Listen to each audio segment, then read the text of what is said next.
各位小朋友，你哋好啊！我係飯團媽咪。今日我想同你哋分享嘅故事叫做《超神奇牙膏》。唔知你哋有冇試過用一啲好特別嘅牙膏嚟刷牙呢？今日我哋嘅主角，佢真係好唔中意刷牙噶。佢覺得刷牙真係好煩啊！仲有啊，啲牙膏永遠都辣辣地，成日刺激到條脷，佢真係好唔中意啊！佢喺度諗，如果呢個世界上有啲好好味嘅牙膏，咁就好啦。有一日，佢同媽咪去到超級市場買嘢嘅時候，佢喺個貨架上面見到有新出嘅牙膏啊！哇，係蘋果味嘅牙膏啊！我最中意就係蘋果噶啦。於是佢即刻問媽媽：媽媽，我可唔可以買一支牙膏啊？媽媽話：梗係可以啦。就喺嗰一個嘅夜晚，佢就用咗呢一支牙膏嚟刷牙啦。佢將啲牙膏擠咗喺牙刷上面，左刷刷，右刷刷，東刷刷，西刷刷，上刷刷，下刷刷，成排牙都刷得好乾淨啊！點知喺佢刷完之後，哎呀，佢成個頭就變咗做個蘋果頭啊！但係當佢啷完口，咕嚕咕嚕嘟，咦？佢又變返原來咁嘅樣啦，真係好神奇呀！第二日，佢同媽媽仲有妹妹一齊去到超級市場買嘢。咦？佢留意到貨架上面又有新口味嘅牙膏啦，今次係香蕉味嘅牙膏啊！妹妹佢最中意就係香蕉噶啦。於是佢哋就同媽媽講，佢哋好想試下呢支香蕉味嘅牙膏。就喺嗰個夜晚，佢哋又試下用呢支牙膏嚟刷牙啦。嗰晚佢哋好快就完成咗晚餐，然後一齊入廁所刷牙。佢哋一齊將支香蕉味嘅牙膏擠落牙刷嗰度，然後就左刷刷，右刷刷，東刷刷，西刷刷，上刷刷，下刷刷。小朋友，你哋估下之後會發生乜嘢事？冇錯啊！佢同妹妹個頭一齊變咗做香蕉頭啦。但係神奇嘅事又發生啦！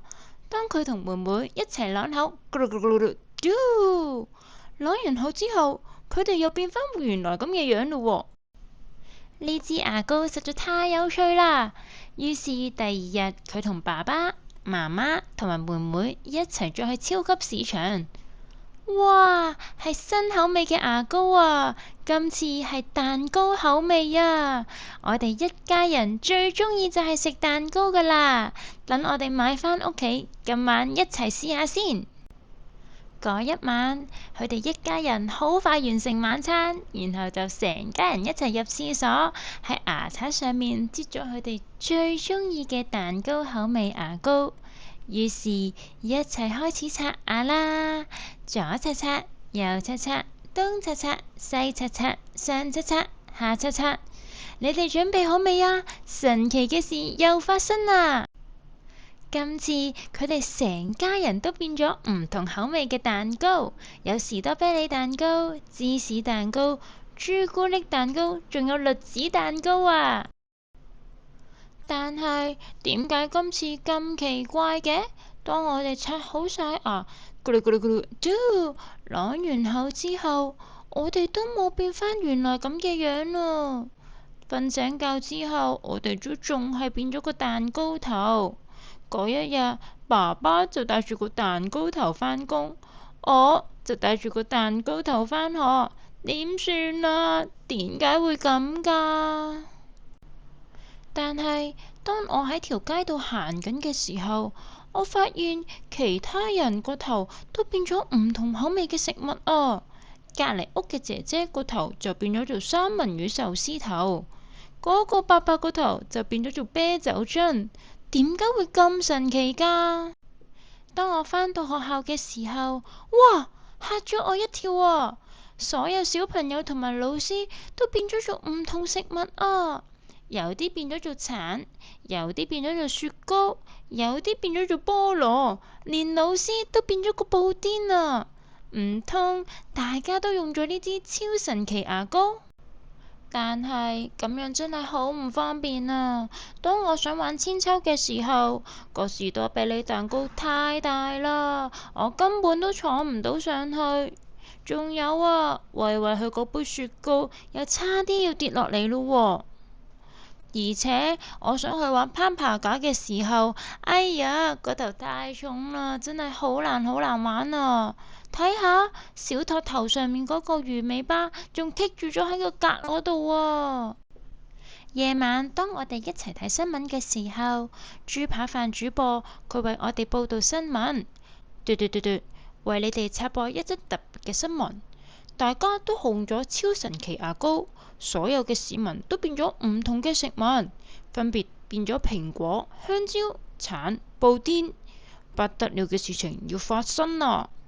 喺呢個時候，突然間傳咗一陣奇怪嘅笑聲喎，嘻嘻嘻嘻，超神奇啊！